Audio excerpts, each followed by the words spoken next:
Hello friend, welcome to my channel. आज की इस वीडियो में हम लोग इंडियन पॉलिटी का टॉपिक देखेंगे।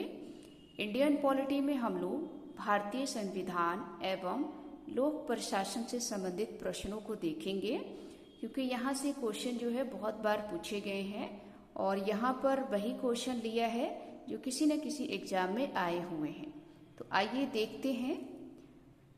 यहाँ पर ध्यान देंगे कि प्रांतीय संविधान समिति के अध्यक्ष कौन थे। तो ध्यान रखिए दोस्तों, सरदार वल्लभ भाई पटेल। ये क्वेश्चन बना हुआ है, इसको नोट करेंगे कि प्रांतीय संविधान समिति के अध्यक्ष सरदार वल्लभ भाई पटेल थे।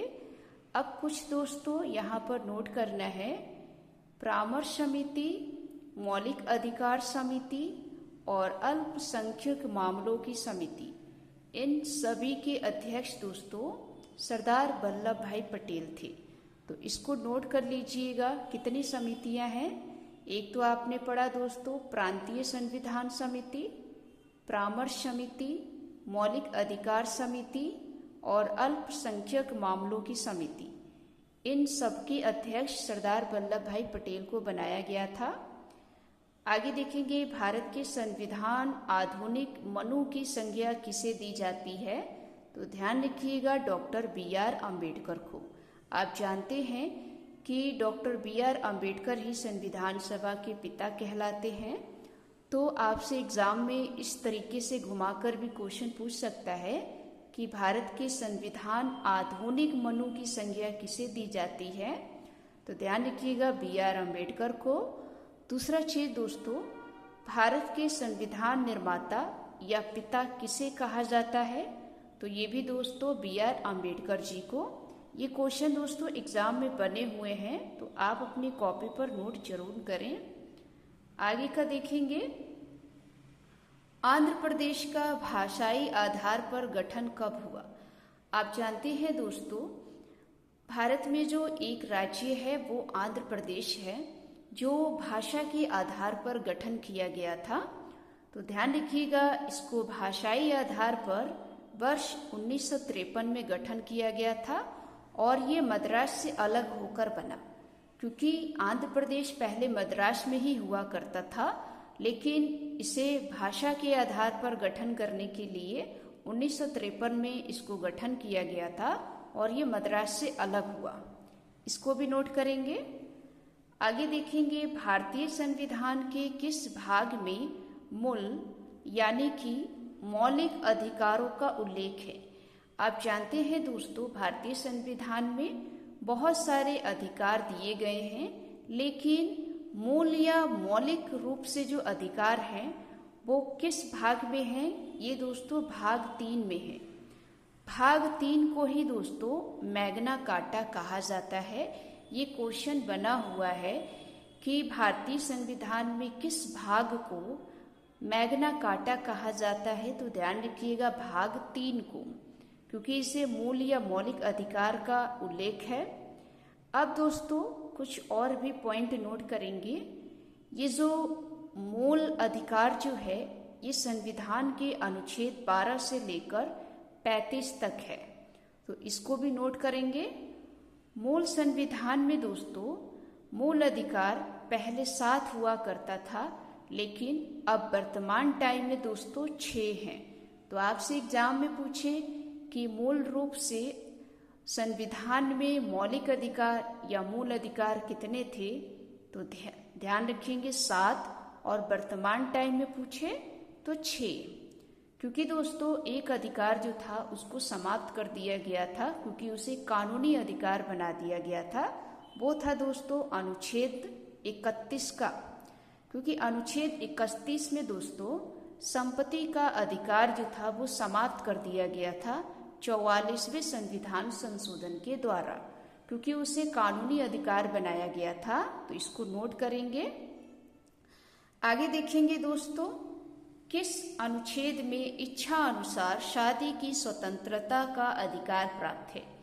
आप जानते हैं कि हम सभी को दोस्तों अपनी शादी की स्वतंत्रता का अधिकार होनी चाहिए। हम अपने मनपसंद से शादी कर चुके हैं, इसके लिए एक अधिकार बना हुआ है, वो है दोस्तों अनुच्छेद 21।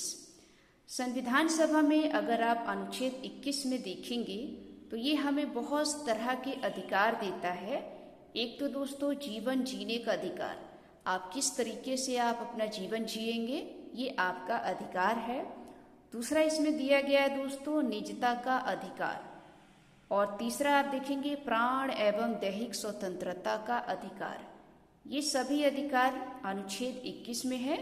साथ ही साथ हम अपने लाइफ में, अपने जीवन में इच्छा अनुसार शादी की स्वतंत्रता पा सके, इसका भी अधिकार दोस्तों 21 में है।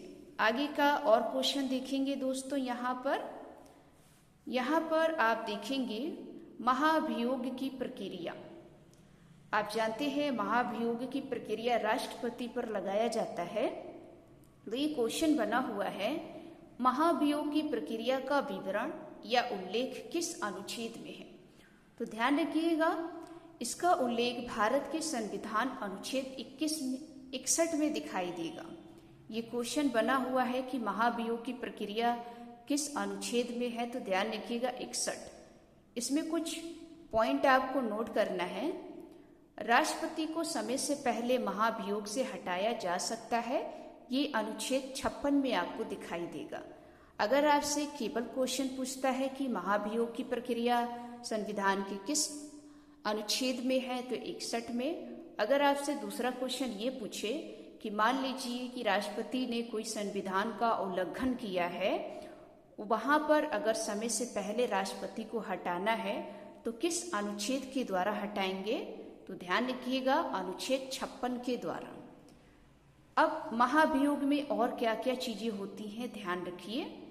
महाभियोग में दोस्तों अगर समर्थन चाहिए तो 1/4 सदस्यों का होना चाहिए, क्योंकि दोस्तों हम मान लीजिए कि राष्ट्रपति को हटाना है तो हमारे साथ कोई समर्थन भी तो हो, तो समर्थन के लिए दोस्तों 1/4 सदस्यों का होना चाहिए।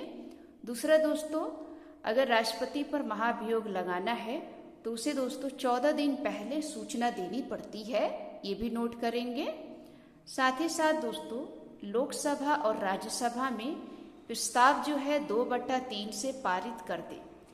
महाभियोग की प्रक्रिया तभी आप लागू करेंगे जब लोकसभा और राज्यसभा जो है प्रस्ताव को 2/3 से पारित कर दे। साथ ही साथ और ये महाभियोग तभी राष्ट्रपति पर लगाया जाएगा जब उसने संविधान का उल्लंघन किया हो, यानी कि राष्ट्रपति ने जब संविधान का उल्लंघन किया हो तभी आप राष्ट्रपति पर महाभियोग लगा सकते हैं। आगे देखेंगे दोस्तों, राष्ट्रपति राज्यसभा में कितने सदस्यों को मनोनीत करते हैं, यानी कि मनोनीत यानी कि अपनी इच्छा से चुनते हैं। तो आप जानते हैं कि राष्ट्रपति जो है ये राज्यसभा में सदस्यों को मनोनीत करते हैं, तो 12 सदस्यों को। ये क्वेश्चन बहुत बार पूछा गया है कि कितने सदस्यों को राज्यसभा में राष्ट्रपति मनोनीत करते हैं, तो 12 सदस्यों को। और किस किस जगह से करते हैं, तो ध्यान रखिएगा, एक तो साहित्य, विज्ञान, कला और समाज सेवा से, इन तीनों ही क्षेत्र से 12 सदस्यों को मनोनीत किया जाता है।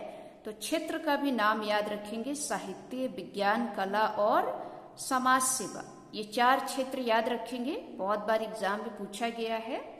दूसरा आपको नोट करना है अनुच्छेद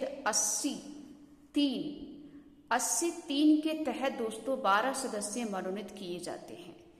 इसको भी नोट करेंगे क्योंकि एग्जाम में पूछा गया है कि जो राष्ट्रपति राज्यसभा में 12 सदस्यों को मनोनीत करते हैं ये किस अनुच्छेद में है, तो ध्यान रखिएगा अनुच्छेद 83 में। और ये किसकी सिफारिश पर करते हैं, ये वेरी मोस्ट इम्पॉर्टेंट है, ये दोस्तों गृह मंत्रालय की सिफारिश पर। अगर गृह मंत्रालय कहेगा कि आप इन 12 सदस्यों को मनोनीत करिए तभी राष्ट्रपति जो है मनोनीत करेगा। दूसरी बात ध्यान रखिए दोस्तों, ये जो राज्यसभा में 12 सदस्यों को मनोनीत किया जाता है ये दोस्तों आयरलैंड से लिया गया है। तो ये दोस्तों भारतीय इंडियन पॉलिटी का कुछ इम्पोर्टेंट क्वेश्चन था जो वेरी मोस्ट इम्पॉर्टेंट है, आप अपनी कॉपी पर नोट करें। तो आज की ये वीडियो आपको कैसी लगी, अगर अच्छी लगी हो तो वीडियो को लाइक करें, चैनल को सब्सक्राइब करें। मिलते हैं एक नेक्स्ट टॉपिक में। जय हिंद, जय भारत।